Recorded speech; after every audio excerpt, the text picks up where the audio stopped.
Welcome to Cuba to you. This channel exists to bridge the gap between Cuban Americans and their heritage and to introduce non-Cubans to Cuban culture. I'm Castaneda, and on today's episode, I'm gonna tell you who Che Guevara really was.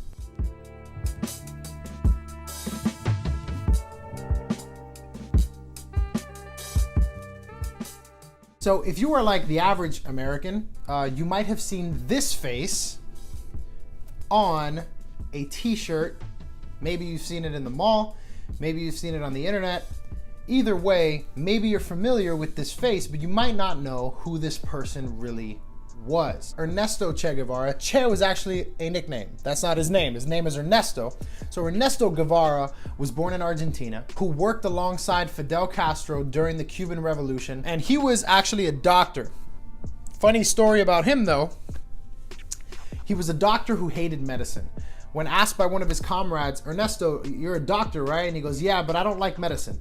And they asked him, okay, well, what do you like? And he said, money. Ernesto was known even by his comrades, even by the people that he fought alongside during the Cuban Revolution, even the rebel group, even those soldiers and those comrades referred to Ernesto, or Che, as being somebody who was essentially a sociopath. One thing about Che Guevara that many people who knew him have said about him was that he actually didn't like to shower. He was kind of a brute.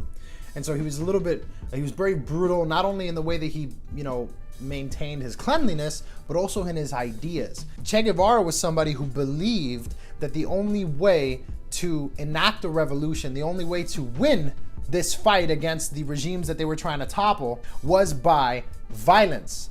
And I'm gonna tell you a few stories that will shock you about some of the things that he did. This might change your mind about whether or not you should be wearing that shirt, whether or not you should view him in a positive light.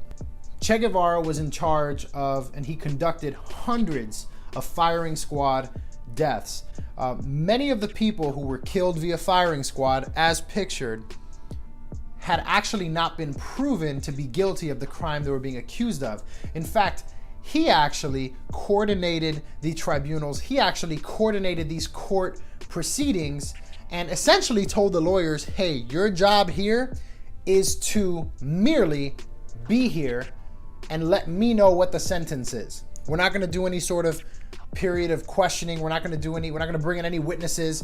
We're not gonna try to prove our points. We are just handing out sentences. Che Guevara, being in charge of this, had a lot of power over who died and who didn't.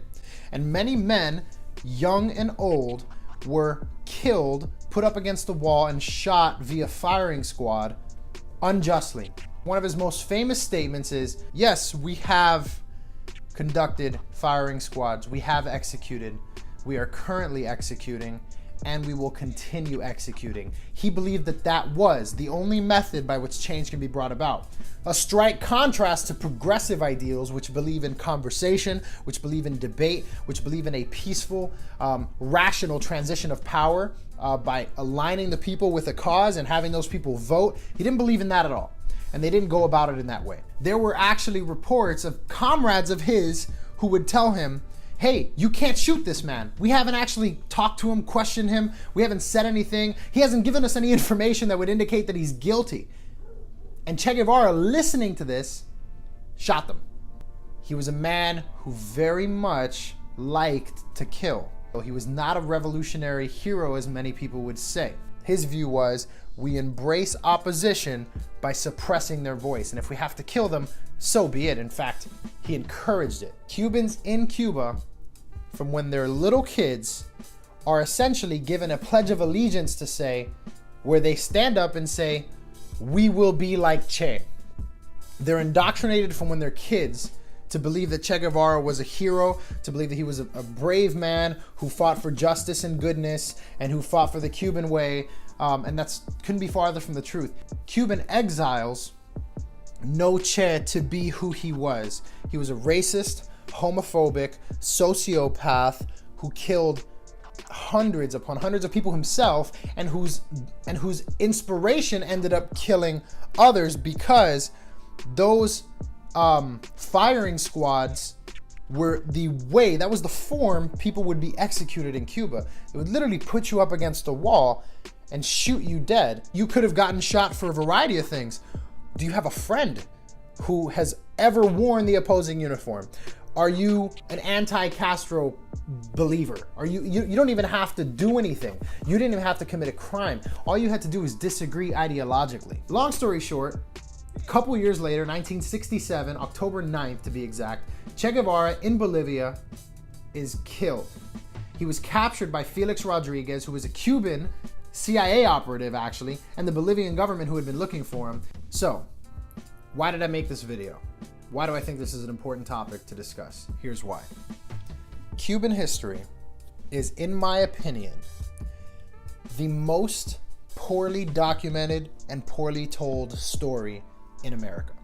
When you ask someone, was Hitler bad?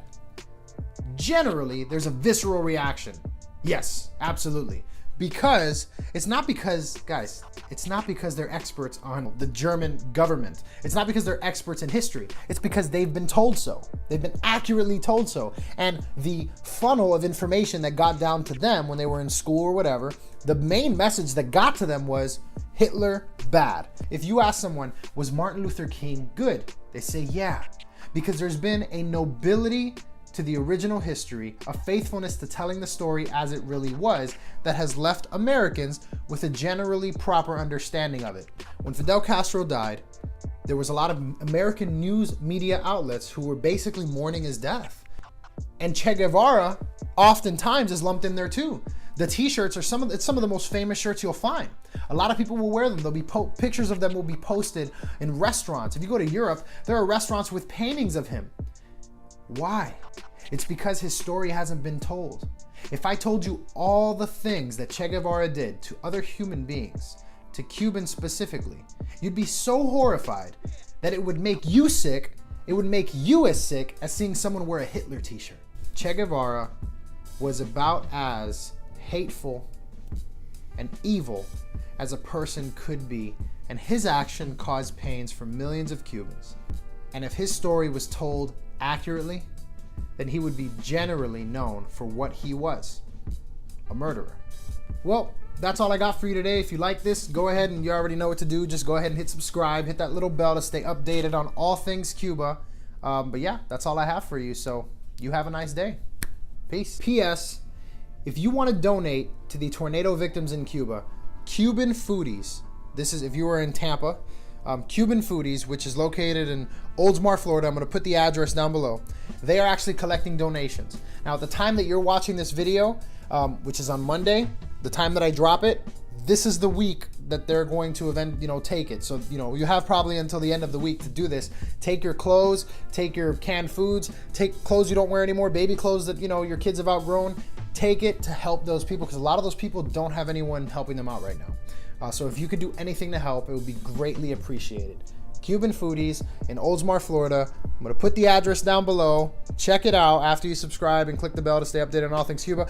Check it out and yeah, go and donate and help those people. Thank you.